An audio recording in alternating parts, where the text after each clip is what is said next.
Hi, I'm Billy, 28 years old. I married my husband Carl just 2 years ago, but the journey has been far from smooth, thanks to his mother Helena. Our relationship began when Carl and I met at a bar. A right time, right place scenario. We hit it off that night, exchanged contact information, and started texting nonstop, even staying up until 5 a.m. Our relationship remained undefined for a while. But eventually, we decided to make it official after getting more attached to each other. While my relationship with Carl was great, the hiccup came in the form of his mother, Helena.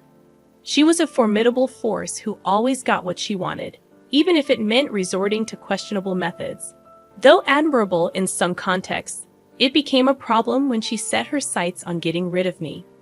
Helena never approved of me, convinced I was after Carl's money, despite the fact that I earned more than he did. Helena never concealed her dislike for me, always being rude and insulting, albeit behind my back.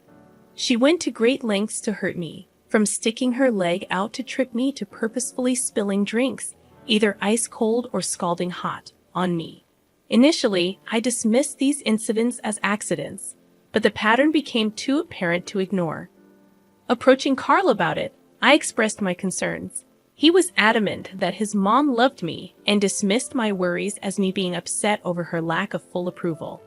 However, I couldn't shake the feeling that something was off.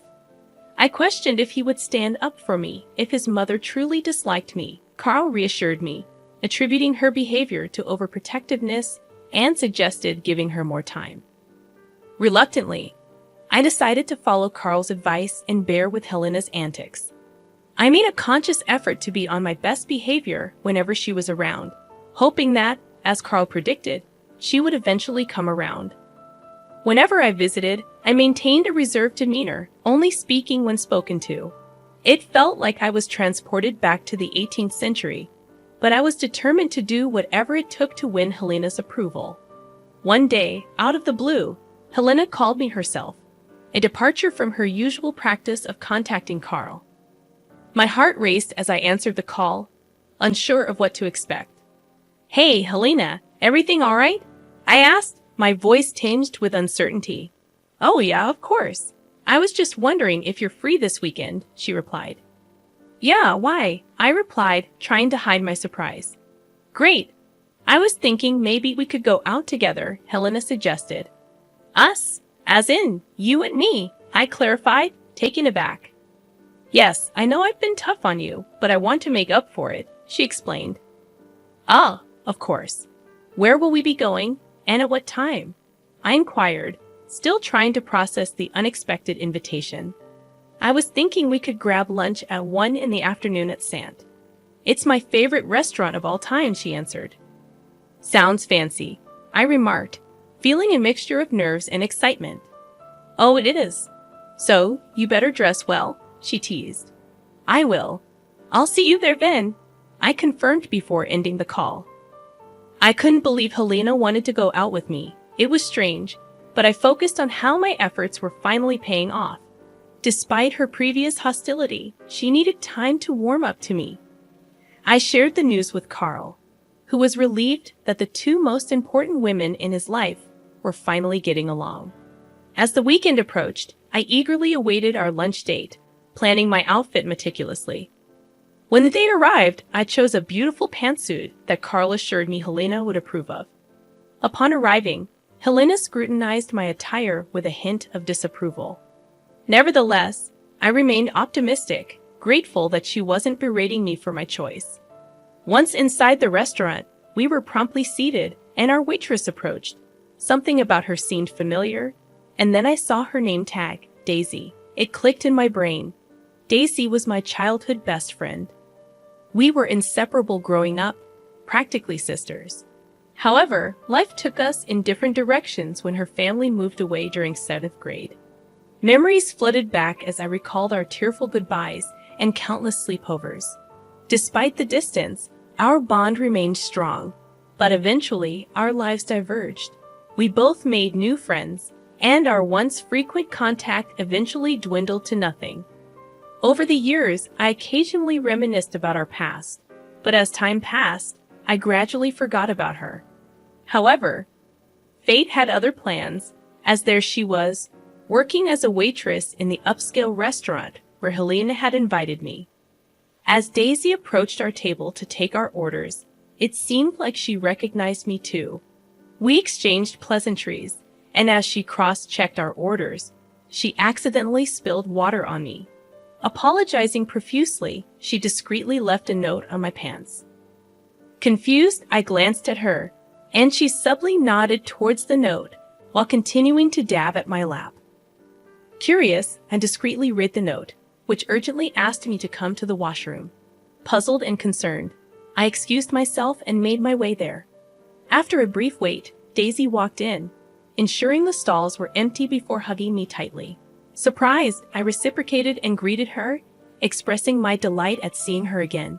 As we caught up, Daisy hesitated, indicating that there was something important she needed to tell me. "What's wrong? Is everything okay?" I inquired. "With me, yes, but with you, it's not going to be," Daisy replied, concern etched on her face. She explained that she overheard Helena, who was sitting in front of me, discussing plans to poison her daughter-in-law's food with something she was allergic to. "Holy crap, that's your mother-in-law?" I exclaimed, shocked by the revelation. "Yeah, and I'm pretty sure she was talking about you."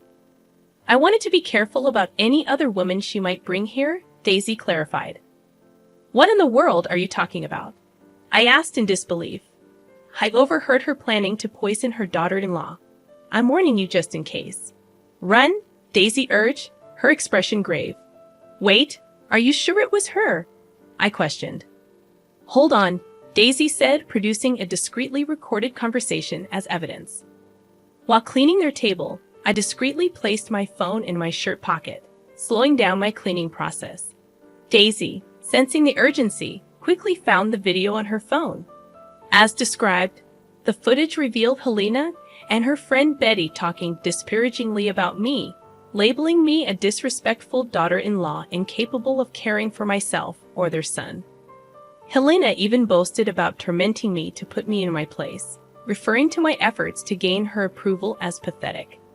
In the video, Helena outlined her plan to test me by surreptitiously adding finely crushed peanuts to my food, intending to mock my allergy and make a scene. Watching this casual discussion about triggering a potentially life-threatening allergic reaction shook me to my core.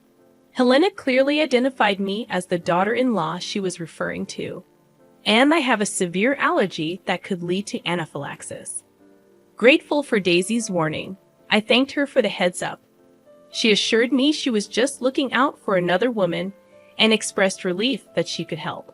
We exchanged phone numbers, and I informed her that I might use her name as an excuse to leave, to which she agreed. Leaving a generous tip, I returned to our table where Helena was visibly impatient and upset. She remarked on my appearance, accusing me of looking like I'd peed my pants. I explained that the waitress had apologized for the spill, downplaying it as a minor issue. Despite Helena's dismissal of the waitress's courtesy, I used the wet pants as an excuse to leave. Helena insisted that I stay and continue the gathering, but I expressed concern about the cold AC and my discomfort.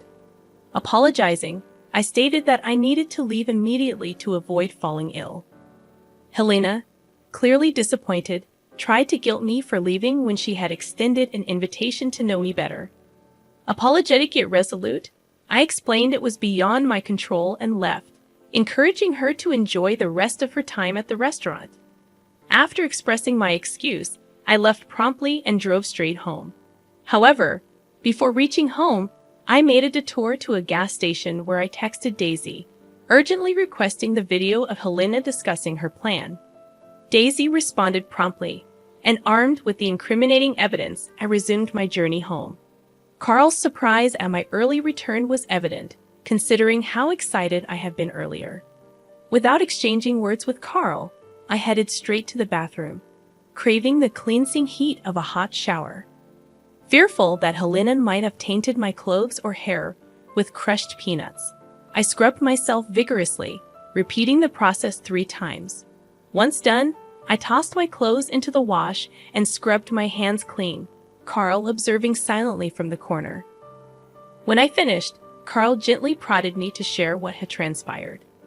Apologizing for my earlier paranoia, I confessed to encountering a childhood friend who worked as a waitress at the restaurant. Carl, puzzled, listened as I recounted Daisy's warning about Helena's sinister intentions. Unconvinced, Carl questioned the credibility of my friend's claims, prompting me to reveal the recorded conversation. As the video played, Carl's eyes widened in shock, realizing the gravity of his mother's actions. Memories of my previous hospitalization due to accidental peanut ingestion resurfaced, intensifying his horror at his mother's planned cruelty. Remorseful, Carl apologized profusely for dismissing my concerns about his mother's behavior in the past. He acknowledged the trauma I had endured and expressed deep regret for not taking it seriously. Grateful for his sincerity, I accepted his apologies, letting go of the resentment that had lingered between us. I understood Carl's perspective. Who could fathom their own mother actively trying to harm their spouse? We discussed his mother's sinister plan at length, agreeing that it was in our best interest to avoid meeting her in person ever again. We didn't want to risk any further harm. That night, Helena called Carl to complain about my perceived indecency for leaving early. Carl was prepared to address the matter. "We need to talk about your wife," Helena complained. "Yeah, we do. So, what do you have to say?" Carl responded. "I knew it. That wife of yours is beyond disrespectful. She left early today, after I took time out to spend one-on-one time with her. The audacity of her. It's high time you leave her. If she can't respect your mother, is she really worth it?" Helena insisted. "Why would she try to respect my mother when my mother tried to poison her?" Carl retorted. "Huh. Excuse me. I can't act all high and mighty now." "What are you talking about?" Helena denied. "I have a video of you discussing how you were going to mix crushed peanuts into her food with Aunt Betty. Whether it was a joke or not, it was sick. I'm glad Billy was informed and got herself out of the situation fast. Neither of us wants you to visit us ever again. We can chat and video call, but that's about it. If you show up, we will release the video and get a restraining order against you. Goodbye, Mom," Carl firmly declared before ending the call. Carl's assertiveness was liberating, as he stood up for me, expressing the things I wished to convey to Helena from the start. Helena persisted in calling and texting, spewing insults against me. Carl occasionally picked up her calls, hearing her accuse him of disrespecting her by believing his wife's lies. Nevertheless, he always found a way to end the conversation. Initially skeptical about Helena listening to our firm stance, she kept her communication limited to calls and texts for months. Just as we began to relax, Helena decided to visit. Frustrated by her relentless insults, Carl ignored her calls for about 2 weeks. She was displeased with our decision, and in her determination to express her dissatisfaction, she chose to show up uninvited at our house. Her incessant doorbell ringing and shouts for us to open up became unbearable. Despite attempting to ignore her, the persistent noise eventually gave me a headache, prompting Carl to open the door. She pushed him aside and marched into the house. Wary of her evident anger and potential for causing harm, I tried to keep my distance. However, my curiosity led me to observe the confrontation. Helena wasted no time in expressing her displeasure. "Mom, what are you doing here? Didn't we? Don't you start with me, Carl. I'm your mother, and I have a right to know about what's going on in your life." "Sure, but you've never actually asked me what's been going on in my life. All you've been giving me are your unsolicited opinions on my wife. They're not opinions. They're facts. Look, I'm sorry I ignored your calls, but you need to leave now. I'm not leaving until your witch of a wife comes here and apologizes for defaming me." "Defaming? She didn't do anything like that. How can you stand up for her against your own mother?" "I didn't at first, but then I saw the proof, and I couldn't side with you anymore. So get out, please. That proof is fabricated. Like I'd ever try to put crushed peanuts in her food. I'm going to ask you to leave once again, or I will get the police involved." Helena refused to leave, escalating the situation by accusing me of being a family wrecker and threatening to make me pay in the worst possible way. Terrified, I was relieved when Carl called the police, who escorted her away.